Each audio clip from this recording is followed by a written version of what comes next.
លោកដូណាល់ត្រាំប្រមានវាយផ្ដាច់ព្រាត់ជាមួយនឹងអ៊ីរ៉ង់ខណៈអាមេរិកកំពុងតែបញ្ជូនទ័ពឆាត់យងរាប់ពាន់នាក់ក្នុងពេលដែលអ៊ីស្រាអែលពង្រីកការវាយប្រហារចូលកាន់តែជ្រៅលើដីលីបង់អ៊ីរ៉ង់មិនព្រមចុះញោមដូចគ្នាមុននេះបន្តិចក៏បានប្រមានកំទេចហេដ្ឋារចនាសម្ព័ន្ធនៅក្នុងតំបន់ទាំងមូលឲ្យខ្ទេចខ្ទីអស់ប្រសិនបើអាមេរិកហ៊ានប៉ះពាល់កោះយុទ្ធសាស្ត្ររបស់ខ្លួនអរុនសុស្ដីប្រិមិត្តបងប្អូនទេសនិកជនរបស់ Channel ចង់ដឹងទេបងប្អូនជនរួមជាតិជាទីគោរពរាប់អានស្វាគមន៍ជាថ្មីម្ដងទៀតមកកាន់វីដេអូអាប់ដេតព្រឹត្តិការណ៍ព័ត៌មានអន្តរជាតិសំខាន់សម្រាប់ថ្ងៃទី26ខែមីនាឆ្នាំ2026នៅក្នុងវីដេអូនេះខ្ញុំបាទសូមធ្វើការអាប់ដេតនៅព្រឹត្តិការណ៍ដែលកំពុងតែផ្ទុះការចាប់អារម្មណ៍និងកំពុងតែធ្វើឲ្យហានិភ័យសេដ្ឋកិច្ចពិភពលោកកាន់តែមានកម្ដៅខ្លាំងជាងមុនខណៈពេលដែលអាមេរិកនិងអ៊ីស្រាអែលកំពុងតែវាយប្រហារទៅលើអ៊ីរ៉ង់និងសម្ព័ន្ធមិត្តរបស់ខ្លួនជាពិសេសលីបង់កាន់តែធ្ងន់ធ្ងរទៅប្រសិនបងប្អូនពេញចិត្តវីដេអូនេះកុំភ្លេចចុច like comment ល្អៗ share ទៅកាន់បណ្ដាញសង្គមម្នាក់មួយចង់បានព្រឹត្តិការណ៍ព័ត៌មានអាប់ដេតជារៀងរាល់ថ្ងៃគ្រាន់តែចុចពាក្យ subscribe របស់ Channel ចង់ដឹងទេជាការស្រេច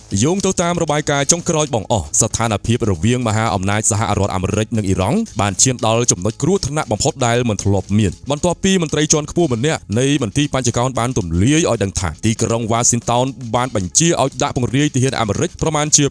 2500 នាក់បន្ថែមទៀតមកលើកងពលទ័ពអាកាសលេខ82ដ៏ល្បីល្បាញដើម្បីឆ្ពោះទៅកាន់មជ្ឈមបូព៌ាជាបន្ទាន់ការចល័តទ័ពដ៏សន្ធឹកសន្ធាប់នេះរួមមានទាំងមេបញ្ជាការប្រយុទ្ធនិងក្រុមគាំទ្រផ្នែកភស្តុភារមកពីកងពលតូចលេខ1ដើម្បីពង្រឹងកម្លាំងវាយលុកឲ្យកាន់តែមានប្រសិទ្ធភាពស្របពេលដែលយន្តហោះចម្បាំងអាមេរិកកំពុងតែហោះរំពងពេញផ្ទៃមេឃនិងមានការបាក់វាយប្រហារតាមអាកាសយ៉ាងចាស់ដៃទៅលើមូលដ្ឋានយោធារបស់ក្រុមជីវពល PMF និងក្រុមគាំទ្រដោយអ៊ីរ៉ង់នៅជិតព្រំដែនសេរីសកម្មភាពយោធានេះបានកើតឡើងភ្លាមបន្ទាប់ពីសេតវិមានបានផ្ញើសារព្រមានយ៉ាងមុតស្រួចថាប្រធានាធិបតីដូណាល់ត្រាំទោះបីជាចង់បានសន្តិភាពក៏ពិតមែនប៉ុន្តែលោកបានត្រៀមខ្លួនរួចជាស្រេចដើម្បីបញ្ជាឲ្យមានការវាយប្រហារកាន់តែខ្លាំងជាងមុនប្រសិនបើចាំបាច់ដែលធ្វើឲ្យពិភពលោកទាំងមូលកំពុងតែសម្លឹងមើលធុងរំសេវនេះដោយក្តីបារម្ភបំផុតស្របពេលដែលកងកម្លាំងអាមេរិកកំពុងតែសម្រុកចូលមកកាន់តំបន់នេះភាគីអ៊ីរ៉ង់ក៏បានបង្ហាញជំហរយ៉ាងរឹងមាំមិនថយក្រោយឡើយដោយរដ្ឋមន្ត្រីការបរទេសអ៊ីរ៉ង់លោកអាប់បាសអារ៉ាជីបានប្រកាសដាច់អហង្ការថាបច្ចុប្បន្ននេះគ្មានការចរចាណាមួយ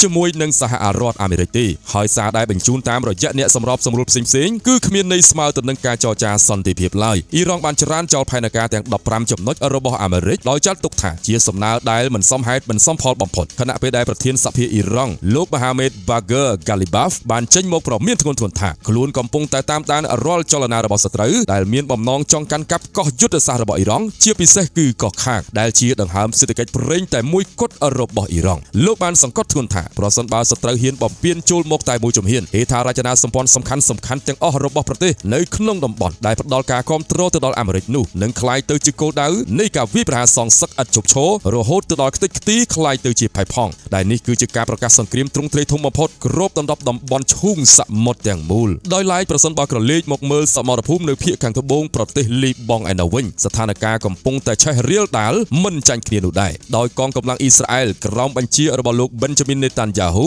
បានប្រកាសពង្រីកតំបន់សន្តិសុខពិតប្រាកដបន្ថែមឬក៏តំបន់ទ្រនាប់ឲ្យកាន់តែជ្រៅទៅនៅក្នុងទឹកដីលីបង់ដើម្បីកំទេចរាល់ការគំរាមកំហែងពីក្រុមហេបូឡារដ្ឋមន្ត្រីការពារជាតិអ៊ីស្រាអែលលោកអ៊ីស្រាអែលខាតបានអះអាងថាកងទ័ពអ៊ីស្រាអែលនឹងគ្រប់គ្រងតំបន់យុទ្ធសាស្ត្រនិងស្ពានសំខាន់រហូតទៅដល់ទន្លេលីតានីដែលស្ថិតនៅចម្ងាយ30គីឡូម៉ែត្រពីព្រំដែនខណៈដែលស្ពានភាគច្រើនត្រូវបានបំផ្ទុះនិងកំទេចចោលដើម្បីកាត់ផ្ដាច់នៅទំនាក់ទំនងនិងការផ្គត់ផ្គង់របស់សត្រូវសកម្មភាពកាត់ផ្ដាច់និងការបំផ្លាញហេដ្ឋារចនាសម្ព័ន្ធស៊ីវិលនេះបានធ្វើឲ្យជនជាតិលីបង់ជាង 1.2 លាននាក់ត្រូវផ្លាស់ប្ដូរទីលំនៅឋានដោយគ្មានផ្ទះសម្បែងហើយបានបង្កឲ្យមានការភ័យខ្លាចជាសកលថាអ៊ីស្រាអែលអាចនឹងកាន់កាប់ទឹកដីនេះនៅក្នុងរយៈពេលវែងដោយទៅនឹងអ្វីដែលបានកើតឡើងនៅក្នុងតំបន់កាហ្សាដែរក្រៅពីការវាយប្រហារដោយផ្ទាល់ក៏មានការតស៊ូផ្នែកការទូតនិងសម្ពាធពីអន្តរជាតិយ៉ាងខ្លាំងក្លាផងដែរដោយអគ្គលេខាធិការអង្គការសហប្រជាជាតិលោកអង់ទីនីញ៉ូ Guterres បានចេញមុខដាស់តឿនឲ្យអាមេរិកនិងអ៊ីស្រាអែលបញ្ឈប់សង្គ្រាមនេះជាបន្ទាន់ពីព្រោះវាបានឈានដល់កម្រិតហួសពីការគ្រប់គ្រងហើ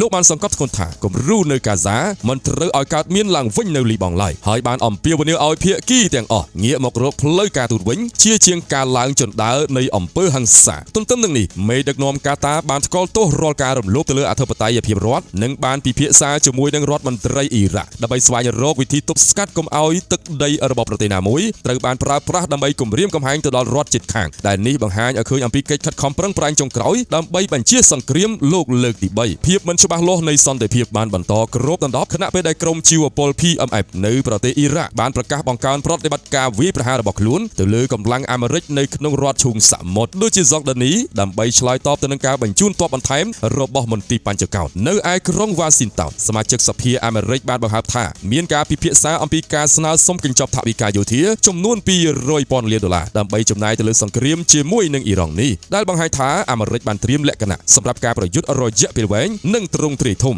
អ៊ីរ៉ង់នៅតែទទូចថារាល់កិច្ចព្រមព្រៀងឈប់បាញ់ណាមួយនាពេលអនាគតត្រូវតែរួមបញ្ចូលទាំងការបញ្ឈប់នូវការវាយលុកលើប្រទេសលីបង់និងក្រុមតស៊ូដទៃទៀតផងដែរបើមិនដូច្នោះទេទីក្រុងតេហេរ៉ង់នឹងមិនទទួលយកលក្ខខណ្ឌសន្តិភាពណាមួយឡើយបងប្អូនប្រិយមិត្តទេសនិកជនបើយើងក្រឡេកទៅមើលស្ថានភាពនៃសង្គ្រាមនេះជាពិសេសគឺការចល័តទ័ពឆាត់យងរបស់សហរដ្ឋអាមេរិកនិងការប្រមានវាយបកយ៉ាងដាច់អហង្ការពីសំណាក់អ៊ីរ៉ង់នាពេលនេះគឺជាការឆ្លុះបញ្ចាំងឲ្យឃើញនូវការផ្លាស់ប្ដូរយុទ្ធសាស្ត្រសន្តិភាពតាមរយៈកម្លាំងបាយរបស់លោកដូណាល់ត្រាំដែលកំពុងតែព្យាយាមបង្ខំឲ្យមានសណ្ដាប់ធ្នាប់ថ្មីមួយនៅមជ្ឈិមមកពីហើយនៅក្នុងបរិបទនយោបាយមហាអំណាចបច្ចុប្បន្នយើងសង្កេតឃើញថាទីក្រុងវ៉ាស៊ីនតោនលែងប្រើប្រាស់តែមធ្យោបាយទណ្ឌកម្មសេដ្ឋកិច្ចដូចមុនទៀតហើយប៉ុន្តែបានងាកមកប្រើប្រាស់ការគំរាមកំហែងផ្នែកយោធាដោយផ្ទាល់ដើម្បីវាស់ស្ទង់ឥទ្ធិពលជាមួយនឹងទីក្រុងតេហេរ៉ង់ការប្រជុំមុខដាក់គ្នានេះមិនមែនជារឿងចៃដន្យទៀតឡើយប៉ុន្តែវាគឺជាការជួបគ្នារវាងមហិច្ឆតាពង្រីកឥទ្ធិពលតំបន់របស់អ៊ីរ៉ង់និងការចង់រក្សាតួនាទីជាប៉ូលីសពិភពលោករបស់សហរដ្ឋអាមេរិកដែលធ្វើឲ្យច្រករបៀងការទូតកាន់តែចង្អៀតទៅរហូតដល់ភាគីទាំងពីរហាក់លែងទុកចិត្តទៅលើការចរចាដែលគ្មានកម្លាំងយោធាជ្រុំជ្រែងស្របពេលដែលភាពតានតឹងនេះកំពុងតែកើនកម្ដៅខ្លាំងយុទ្ធសាស្ត្រវាយពង្រីកតំបន់ទ្រនាប់របស់អ៊ីស្រាអែលនៅភាគខាងត្បូងលីបង់បានក្លាយទៅជាកត្តាដែលធ្វើឲ្យចំនួននេះកាន់តែមានសភាពស្មុគស្មាញនិងពិបាកនៅក្នុងការគ្រប់គ្រងឲ្យនៅត្រឹមរង្វង់តូចបើពិនិត្យតាមទស្សនវិជ្ជាភូមិសាស្ត្រនយោបាយការដែលអ៊ីស្រាអែលសម្រេចចិត្តផ្ដាច់ហេដ្ឋារចនាសម្ព័ន្ធនិងកាន់កាប់តំបន់យុទ្ធសាស្ត្ររហូតដល់ទន្លេលីតានីគឺជាការផ្ញើសារព្រមានយ៉ាងខ្លាំងទៅកាន់ក្រុមហេបូឡានិងអ៊ីរ៉ង់ថាខ្សែបន្ទាត់ក្រហមនៃសន្តិសុខជាតិរបស់ពួកគេត្រូវបានរំកិលទៅមុខចំណុចនេះបានបង្ហាញថាសង្គ្រាមបច្ចុប្បន្នបានវិវត្តពីការវាយប្រហារដើម្បីការពារខ្លួនទៅជាការរៀបចំរចនាសម្ព័ន្ធទឹកដីថ្មីដែលអាចនឹងផ្លាស់ប្ដូរផែនទីនយោបាយនៅក្នុងតំបន់រយៈពេលវែងស្ថានភាពបែបនេះបានបង្កើតទៅជាសម្ពាធយ៉ាងធ្ងន់ធ្ងរទៅដល់បណ្ដាប្រទេសអ្នកសម្របសម្រួលនិងអង្គការសហប្រជាជាតិដែលកំពុងតែជាប់គាំងនៅក្នុងចន្លោះរវាងការទាមទារសិទ្ធិការពារខ្លួនរបស់អ៊ីស្រាអែលនិងការការពារមហន្តរាយមនុស្សធម៌ដែលកំពុងតែរីករាលដាលជាចុងក្រោយជោគវាសនានៃស្ថិរភាពសកលហាក់បីដូចជាកំពុងតែស្ថិតនៅលើការសម្រេចចិត្តដ៏ឆេវឆាវនៃប៊ូតុងសង្គ្រាមដែលអាចផ្ទុះឡើងតាមរយៈការគណនាខុសណាមួយនៅតំបន់ច្រកសមុទ្រនិងកោះយុទ្ធសាស្ត្រការដែលអ៊ីរ៉ង់ហ៊ានដាក់លក្ខខណ្ឌភ្ជាប់បញ្ហាលើលីបង់នៅក្នុងកិច្ចព្រមព្រៀងសន្តិភាពនិងការប្រមានគំនិតហេដ្ឋារចនាសម្ព័ន្ធតំបន់បង្ហាញថាពួកគេបានត្រៀមខ្លួនប្រើប្រាស់អាវុធសេដ្ឋកិច្ចនិងថាមពលដើម្បីវាយបកមហាអំណាចអាមេរិកវិញយ៉ាងចាស់ដៃសង្គ្រាមបច្ចុប្បន្ននេះមិនមែនជាចំនួនស្ថិតនៅក្នុងតំបន់តែម្នាក់ឯងនោះទេប៉ុន្តែវាបានคล้ายទៅជាវិបត្តិសេដ្ឋកិច្ចពិភពលោកដែលប៉ះពាល់ទាំងគ្រប់ទិសទីទាំងអស់ជាពិសេសវិបត្តិថាមពលសកលលោកកំពុងតែឡើងកម្ដៅយ៉ាងខ្លាំងដែលបង្កឲ្យមានការប៉ះពាល់ទៅលើសេដ្ឋកិច្ចសកលគួរឲ្យរន្ធត់បំផុតអរគុណបងប្អូនដែលចំណាយពេលវេលាដ៏មានតម្លៃនៅក្នុងការតាមដានទេសនានិងស្ដាប់វីដេអូនេះតាំងពីដើមរហូតដល់ចប់ខន្តីអភ័យទោសរាល់កំហុសខុសឆ្គងដែលកើតឡើងដោយអចេតនាសូមជម្រាបលា